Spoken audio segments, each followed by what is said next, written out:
जय हिंद दोस्तों, welcome back to Kalyan study. तो दोस्तों आज हम फिर से पॉलिटिक्स का एक महत्वपूर्ण ही शॉर्ट वीडियो लेकर आए हैं, जिसमें हम जानने वाले हैं संसद के सत्र के बारे में, सेशन ऑफ द पार्लियामेंट। और इसमें हम जानेंगे कि बजट सत्र क्या होता है, कब आता है, कब शुरुआत की जाती है इसको, मानसून सत्र क्या होता है और ये कितने से कितने महीने तक रहता है, शीतकालीन सत्र क्या होता है। तो इन सब के बारे में हम जानेंगे बहुत ही विस्तार से, और वीडियो तक बने रहिए दोस्तों, क्योंकि एक शॉर्ट वीडियो है, ज़्यादा लंबा नहीं होगा, लेकिन हम इनमें डिफरेंस जान जाएंगे, बजट सत्र, मानसून सत्र और शीतकालीन सत्र। और इससे रिलेटेड सब, जैसे सत्र की आहूत कब होती है, सत्रावसान कब होता है, स्थगन क्या होता है, difference between adjournment and prorogation, तो इसके बारे में हम विस्तार से जानेंगे। और वीडियो तक लास्ट तक बने रहिए दोस्तों, बहुत ही नॉलेजेबल वीडियो होगा। तो चलिए वीडियो को शुरुआत करते हैं। जैसा आप देख पा रहे हैं दोस्तों, सेशन ऑफ द पार्लियामेंट, संसद के सत्र। और संसद का सत्र क्या होता है कि एक समय होता है, वह समयावधि जिसमें सदन लगातार प्रतिदिन बैठक करके संसदीय कार्यों को संपन्न करता है। तो समयावधि पहले अधिवेशन से लेकर के अंतिम अधिवेशन तक के समय को सदन का सत्र कहा जाता है। यानी दोस्तों आप ऐसे समझिए, सदन का सत्र क्या होता है, तो सदन का सत्र यानी जब तक संसद में दोनों बैठकों की कार्यवाहियाँ चलती रहती है, यानी लोकसभा राज्यसभा, जब तक सदन में इनकी जो होता है गतिविधियाँ चलती रहती है, यही संसद के सत्र कहलाते हैं। चलिए आगे देखते हैं। आगे देखेंगे दोस्तों, ये भारतीय संसदीय परंपरा में एक वर्ष में सामान्यतः कितने सत्रों का आयोजन किया जाता है, 3 सत्रों का। एक वर्ष में 3 सत्रों का आयोजन किया जाता है। और संसद के सत्र की बात करें तो 3 सत्र आयोजित किए जाते हैं। एक होता है बजट सेशन, जिसे हम बजट सत्र कहते हैं, मानसून सत्र और शीतकालीन सत्र। इस प्रकार से 3 सेशन आयोजित किए जाते हैं। और इसमें जो इम्पोर्टेंट चीज़ देखना है दोस्तों, वो क्या है, वो देखना है इसमें कि बजट सत्र में, यानी जो बजट सत्र आता है, तो बजट सत्र कब आता है, तो फरवरी और मई महीने में। यानी बजट सेशन कब तक चलता है, फरवरी, मार्च, अप्रैल और मई। वैसे संसद के तीनों सत्रों में देखा जाए, सबसे बड़ा सेशन, सबसे बड़ा सत्र बजट सत्र ही होता है। सबसे बड़ा सत्र किसका होता है दोस्तों, बजट सत्र का, क्योंकि 4 महीने का होता है, इसलिए सबसे बड़ा सत्र बजट सत्र ही होता है। आगे हम बात करें इसमें मानसून सत्र, दूसरा मानसून सत्र, इसका समय कब से कब तक रहता है, जुलाई से सितंबर तक। वहीं शीतकालीन सत्र की बात करें तो शीतकालीन सत्र नवंबर से लेकर के दिसंबर तक, नवंबर के बाद 4 दिसंबर आता है। और इस प्रकार से 2 ही महीने का रहता है, ये 3 महीने का और ये 4 महीने का।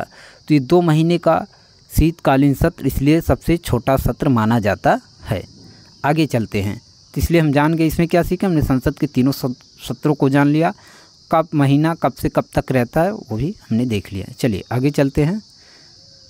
तो कुछ इम्पोर्टेंट शब्दावलियों में दोस्तों, तो इसमें हम जानेंगे सत्र आहूत करना। क्या होता है आहूत? आहूत जैसे यज्ञ का आहूत किया जाता है, आहूत का मतलब इतना होता है शुरुआत करना। आहूत का मतलब क्या होता है, शुरुआत करना। तो संसद के सभी सदस्यों को बैठक के लिए बुलाने की जो प्रक्रिया है, उसे ही कहते हैं सत्र की आहूत करना। और सत्र की आहूत करने के लिए राष्ट्रपति संसद के प्रत्येक सदन को समय समय पर समन जारी करता है, परंतु संसद के दोनों सत्रों के मध्य अधिकतम कितने अंतराल का समय होना चाहिए, 6 महीने से ज़्यादा का नहीं होना चाहिए। तो सत्र आहूत करता कौन है, तो राष्ट्रपति ही करता है। सत्र की शुरुआत राष्ट्रपति करता है, और राष्ट्रपति संसद के दोनों सदनों की संयुक्त बैठक करता है। जब भी नया सत्र की शुरुआत करना होता है तो राष्ट्रपति अपना अभिभाषण देता है। आर्टिकल, इसके लिए राष्ट्रपति का जो आर्टिकल है, आर्टिकल 85 में लिखा गया है कि राष्ट्रपति सत्र का आहूत जब भी करेगा तो दोनों सदनों में यानी एक साथ बुलाएगा और अभिभाषण देगा। और दोनों, ध्यान दीजिएगा, किन्हीं भी 2 सत्रों के मध्य अधिकतम 6 महीने का गैप नहीं होना चाहिए, 6 महीने का अंतर नहीं होना चाहिए, ऐसे इसमें साफ साफ लिखा है। आगे चलते हैं। स्थगन क्या होता है दोस्तों, एडजॉर्नमेंट। स्थगन के लिए एक शब्द है एडजॉर्नमेंट। तो संसद की बैठक को स्थगन या अनिश्चितकाल के लिए स्थगन करना, यह आप कह सकते हो सत्रावसान, कुछ समय के लिए करना। लोकसभा के मामले में ये बातें कही जाती हैं, तो द्वारा समाप्त किया जा सकता है। स्थगन द्वारा बैठक को कुछ निश्चित समय के लिए, कुछ घंटे, दिन या सप्ताह के लिए समाप्त किया जाता है या निलंबित किया जा सकता है। तो दोस्तों मतलब स्थगन का मतलब ये होता है जैसे संसद की कार्यवाहियाँ चल रही हैं, संसद के कार्यक्रम चल रहे हैं और आपने उसको बीच में ही रोक दिया तो वो स्थगन कहलाएगा। स्थगन कुछ मिनट से लेकर के कुछ दिन, कुछ सप्ताह, कुछ महीने तक हो सकता है। उसमें अनिश्चित काल तक के लिए या निश्चित काल तक के लिए संसद को क्या कर दिया जाता है, संसद के सत्र को कुछ समय तक के लिए निलंबित किया, सत्र को नहीं किया जाता, संसद की जो बैठक होती है उसको निलंबित कर दिया जाता है, यही स्थगन कहलाता है। आगे हम बात करें सत्रावसान क्या होता है दोस्तों।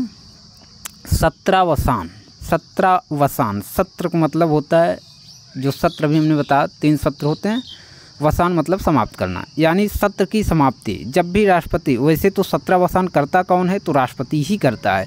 और राष्ट्रपति, ध्यान देना, राष्ट्रपति अपने मर्जी से नहीं करता है, ये करता है तो मंत्रिपरिषद के सलाह से। किससे करता है, मंत्रिपरिषद के सलाह से ही राष्ट्रपति जो होता है संसद का सत्रावसान कर सकता है, इसको ध्यान रखिएगा।